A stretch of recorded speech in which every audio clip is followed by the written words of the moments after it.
Hello and welcome back to my RC channel. I'm AndyRC and today I'm going to be taking a look at the Skyzone SKY02X FPV goggles. But before I get onto these, I want to put my usual disclaimer out there regarding reviews of FPV goggles. You see, it's really difficult to recommend anybody FPV goggles because there are no perfect set for everyone, especially in the compact form such as these. And that's because all of our faces are different shapes and sizes and our eyes are spaced differently apart. On a lot of goggles there are some small adjustments to try and combat these issues called the IPD adjustment, which are sliders underneath that have the intention of matching up each of your eyes to the screens, but there are some other problems.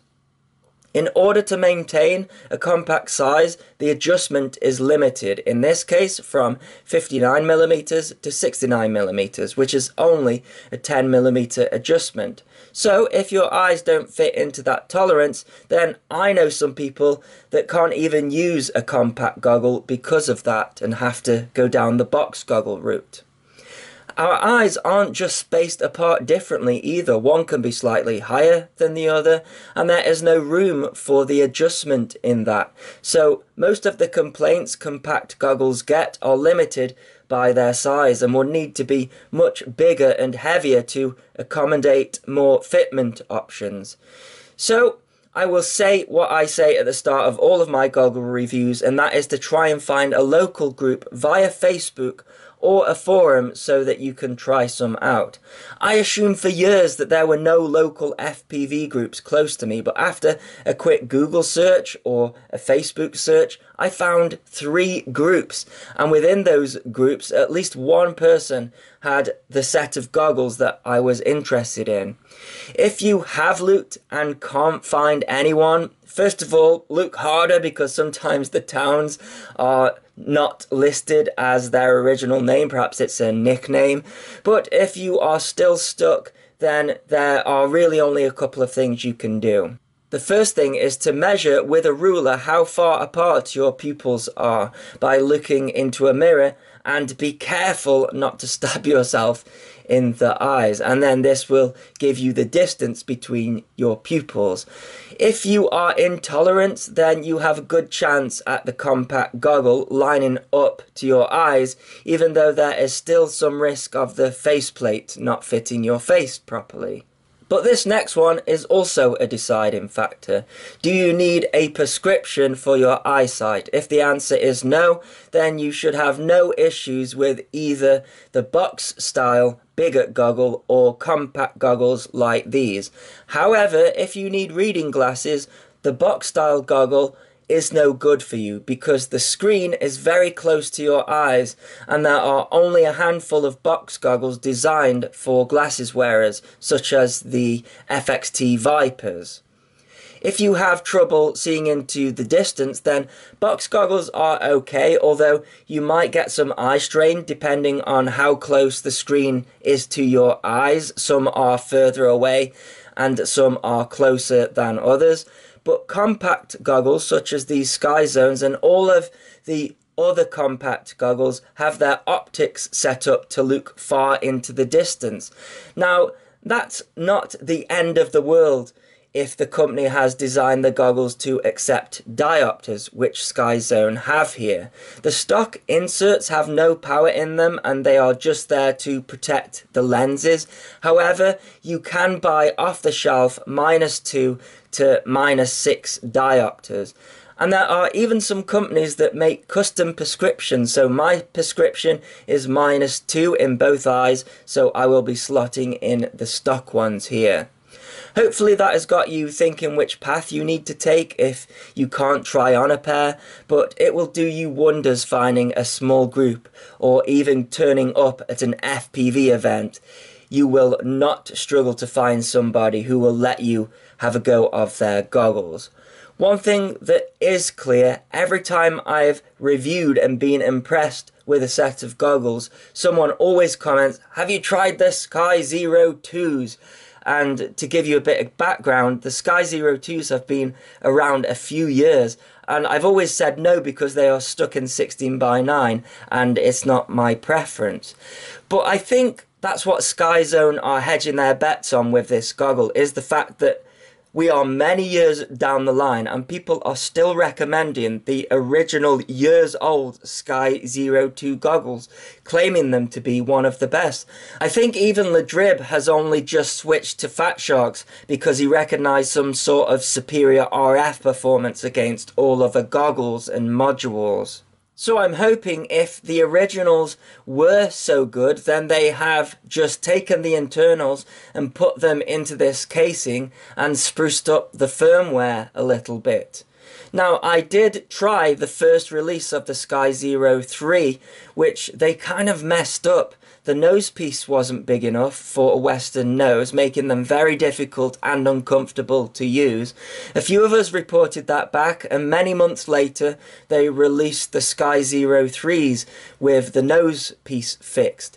And it was a pretty good goggle, and it did have really good reception against my True Diversity module. It had a massive field of view as well, which was competing with the current Fatsharks at the time. But I also think they outpriced themselves. If I remember, they were pretty close, or maybe even more than the flagship Fatshark at the time they were released. So I'd love to hear in the comments below from people who have the fixed Sky03s as their daily driver, because I've not seen them on the shelves for a while. And actually, I think these new line of Skyzone goggles are repurposed from those to some extent to make them cheaper and more affordable. So they come in two models. This is the Sky02X, which has a VGA camera up front, and I have never used it. But the idea is that you press a button and you can see where you are walking without having to lift your goggles up. But there's a little bit of a delay there, and the resolution is just too low, so I always end up lifting my goggles up.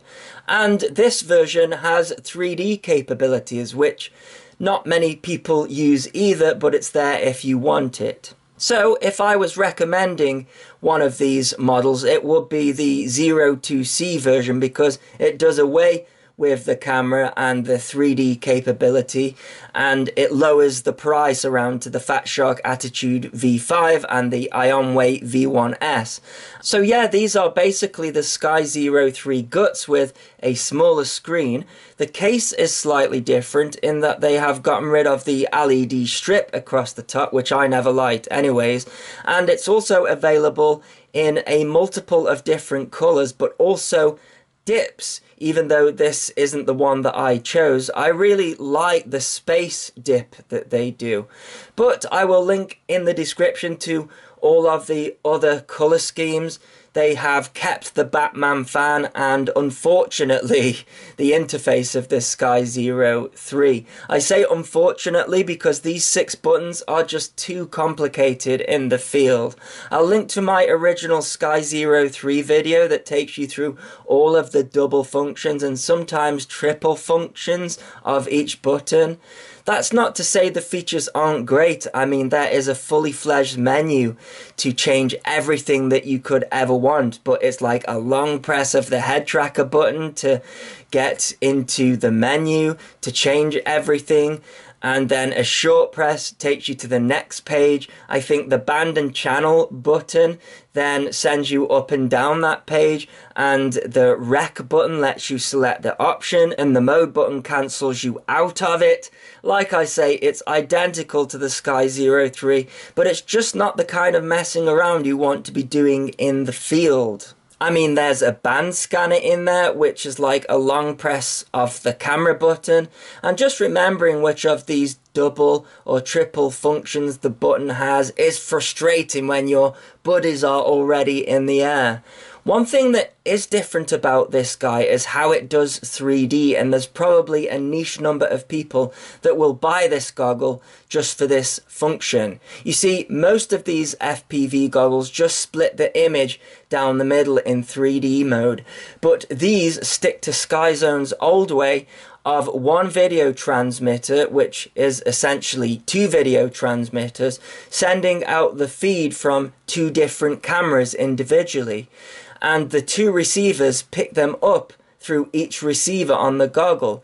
The positive being that the resolution of the image is not halved, but the downside being that there is no diversity. So if one transmitter breaks up and the other doesn't, then you will temporarily lose the stereoscopic effect intermittently. But I'm not an expert on flying FPV in stereoscopic 3D. I have tried it, so whether you like one method over the other might be a deciding factor whether this goggle is for you or not. You have to turn on the 3D function in the main settings by holding down the head tracker button and then navigating through the various pages. You set up what band RX1 and RX2 is to receive in 3D mode, and then the aspect ratio is stuck to 16:9, which I thought was worth pointing out because there's no 4:3 option in 3D mode. The manual links to a special video transmitter that looks like it's designed just for this 3D option called the SKY02, but I don't think I'm going to be testing it out anytime soon. It has got two SMA connectors coming out of the back, suggesting that it is transmitting on two frequencies, and then it's going to send one to one receiver and another frequency to the other receiver. The LCDs are natively 16:9 with a resolution of 854x480 with a field of view of just 30 degrees. I think this is the resolution of the original Sky02s, which people praised, so if you are thinking that field of view is too small, then the popularity of the first one might be the reason they have gone down that route. It's also a very similar field of view to the Ionway V1s. If you can find the option in the menu quick enough to switch into 4x3, then you can do that as well, and it's perfectly flyable. That's actually how I'm going to be flying with these because I prefer a 4x3 image and camera. There's also a built-in head tracker, and these days, planes are becoming a more popular platform for FPV. I can see this being a very attractive feature that the other goggles don't have, or at least don't come with, and you have to add them separately. But other than that, on the underneath we have a headphone jack for those who like to have audio from their copter or plane while they are flying. The AV in and AV out are separate, which I like because that can sometimes be confusing. The manual states if you plug a jack into either of these, then it will switch to the correct setting in the goggles automatically. There is a HDMI in supporting up to 720p as well as a USB port for updating the firmware, and I believe you can also take the files from the SD card off there at the same time, but you need to make sure that the goggles are powered on for that. So speaking of the micro SD card, we have the micro SD card slot, easily accessible underneath, and on previous versions the goggles were very fussy as to what card could be used, but I've taken a look at the format and compared to its competitors it's the same, so there should be no issues with cards this time. The only downside is that there is still no Supercap, so if you pull your battery and forget to stop the recording when the DVR is going, then it is lost forever, and that's kind of a big deal these days. On the opposite side of the goggles, we have a power button. Now, I've made this clear in the past, I don't see the point of having to do two things to power up the goggles, or leaving the battery in with the risk of the button being accidentally pressed, but that is just my opinion. Like all of the other buttons on this goggle, it is multifunctional, so a long press will turn the goggles on once you have plugged in the battery, of course, and from there a single press will turn the fan on and off. Just make sure that it's not pressed for too long, otherwise the goggles may power off. You're also not given a battery in this package, but I'll talk about that later. The fitment on my face is at least nice. They give you these 2 adhesive foam pads for the faceplate, and I would like to have seen a Velcro solution like Ionway have done and Fatshark, because the foam wears down fast and it's not fun trying to scrape off the adhesive to replace them either. I've learnt that from first hand. So in some respects, the Skyzones are doing things that others aren't in a positive way. However, they aren't doing expected things such as a Velcro pad or a Supercap to save the DVR footage. The head strap is pretty minimalistic, but it does do the job and it's a nice quality. They have done away with the top support, but these goggles are pretty light anyways with their built-in receivers.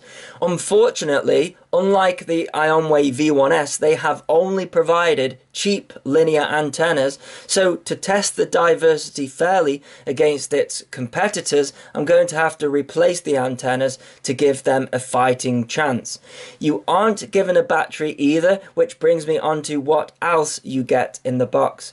We have 2 PS2 adapters for the head tracker. One goes into a stereo cable and the other, I think, goes to a Futaba based connector.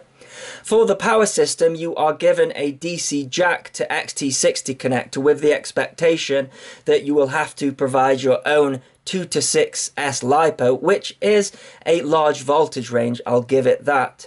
And that would have to fit in the side of the strap, as I see no other place to put it, like at the back, unless you have it in your jacket pocket. Also, you are given a general purpose AV lead as well as a manual, which is not completely clear on all of the functions. In fact, it's borderline sketchy how to get the 3D stuff working. And it doesn't specify which micro SD cards will work, whether it's a class 10 or a U1 or a U3.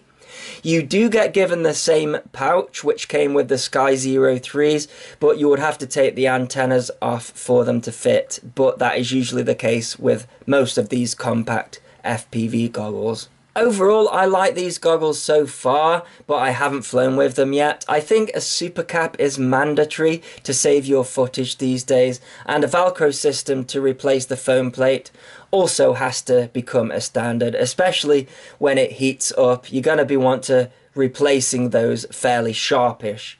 The features of the goggles are pretty awesome, and you could say superior to its competitors, but they are really difficult to find with the multiple button functions, and they aren't completely necessary, so I'd rather have simplicity over having them. The thing is though, one of the main important things regarding these all-in-one goggles is the receiver's ability to compete with external modules. Now, I could easily take the Ionway V1S in their stock form and go out and do a flight and compare them to the Skyzones.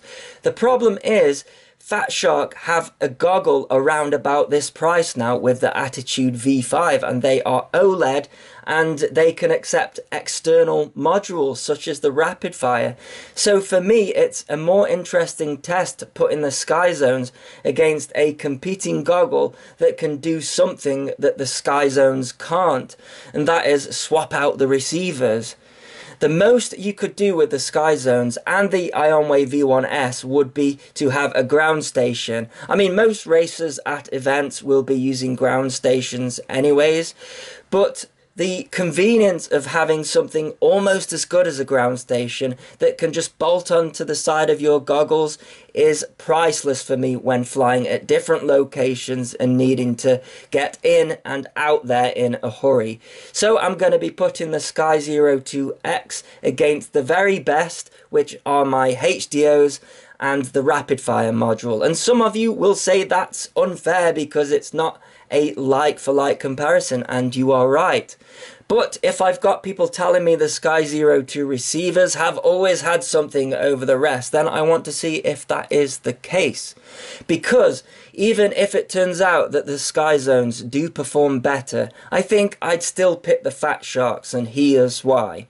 When I bought the HDOs, they used translucent cases in the production version, so when I flew in the sun, they were unusable. I got an orange orb around the screen and it was very difficult to see the screen. I reported the issue to Fatshark, and 3 weeks later they had redesigned the mold and the problem was fixed. A few months after that, I was getting unwanted noise feeding through to my goggles and also the DVR. So I made a small video and showed Fatshark support, and they replaced them free of charge, again probably about a week later. Then, even when I got the rapid fire module, the button on the module had been soldered off center and I couldn't press it to the left. Both Fatshark and AndyRC share the same repair center, so again I sent it off and it was back with me in just a few days. Now you might be thinking, those are terrible things to happen, and I agreed, but I was just glad that there was somewhere local, and I really do mean local, that I could send them off to and have them back very quickly. Whereas with Skyzone and Ionway, I hear different things about their service. They certainly don't have a service centre on a lot of continents. I'd have to send them back to China, and then the price goes up in having to do that, and also I'm not sure whether I'll ever see them again, and the communication might be sketchy. So that's why I would go with Fatshark, even if they are not the best overall package. But with that in mind, let's go and fly and see which one of these performs the best RF-wise. So let's take a look at some DVR footage from each of the goggles. So on the left we've got the SKY02 DVR, and on the right we've got the HDOs running rapid fire. And I'm flying behind these trees and you can see we're getting more breakup on the Sky02X, although the rapid fire does seem to lose its picture sync at the end of there and it gets a couple of flickers, but I think overall the rapid fire is giving the better image, which you would expect for the price. So round the trees again, and the rapid fire is producing better results. We are getting a little bit of breakup. I should say that the Sky02 has actually got a benefit with its antenna position. So I'm flying with the Sky02 goggles and the antenna setup is exactly the same. So I'm using the Menace periscope antenna, and you can see there on the left that we're getting much more breakup on the Sky02X than the rapid fire. But with it being the periscope antenna, the periscope antenna is lifting above my head, so when I go behind myself, the Sky02 should actually perform a little bit better, because the HDO and the rapid fire have just got dangling around my neck, so it's got my body for the signal to penetrate. Anyways, I'm turning around because I want to face the other end. I'm running just 25 milliwatts here on my KISS Alien build, and this is using a Tramp HV, and this is the same test that I did with the Ionway V1S. So I'm flying with the Sky02X and I'm getting a lot of breakup there, but of course if you look at the rapid fire, not so much breakup, and really it's this extra that you pay for. Now, do you need it for casual flying? Absolutely not, but you will see here when you absolutely need it. So I go around a second set of trees and look at the sky zones. They have completely blocked out, and it's just me using muscle memory that somehow gets me back around those trees, whereas if you look at the rapid fire, we had a picture all the way through. In fact, when I did the same test with the Ionway V1S and the rapid fire, I switched to the rapid fire goggles and I managed to get through that little gap. But what you'll notice here is I haven't changed direction, so I'm actually flying behind myself here. What we should see is the rapid fire do worse than the Sky02. So yeah, look at that, we're getting more breakup, about the same. But that's because I'm facing the wrong direction, you see, and the periscope antenna that's lifting above my head is actually doing the work. So I realise that I'm facing in the wrong direction there, and I'm actually going to face the right direction and have another go around those trees. So really, that is what you are paying for when you go down the Fatshark route. All right, there are budget Fatshark goggles, but the rapid fire system, I think, is around about $150, maybe even more. So casual flying, you're not going to need it. But as I demonstrated up the other end of the field, it can really make a difference. Something about rapid fire where you never completely lose your picture, where as you saw with the Sky02X, I completely lost my picture. I think I'm actually flying behind myself again here, so the Sky02 is prevailing, but as soon as we get in front of myself and around these trees, then you can see that the rapid fire does a little bit better. So which ones would I choose? It's a tricky one. You know, I think I would choose the Ionway V1S out of the Sky02X just because it's more simple to get into the sky. The fitment's very similar, but it's much more simpler to get into the sky and have your DVR recording on the Ionways. So that is the one that I would pick.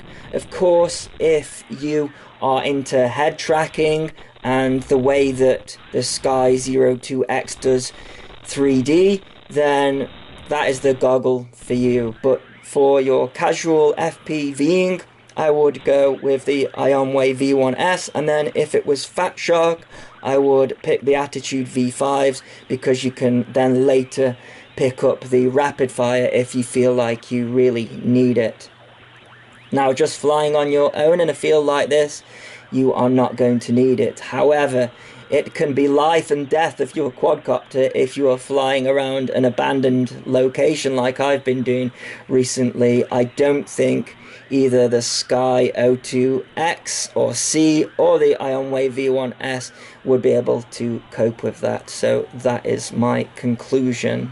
Anyways, I'll leave you with some footage of me getting through that gap with the Fatshark HDOs and the rapid fire system. I will link in the description to all of these products if you wish to get any of them, and if you can afford to do so, I'll link to my Patreon as well. And as always, thanks so much for watching. Please continue to subscribe. Cheers.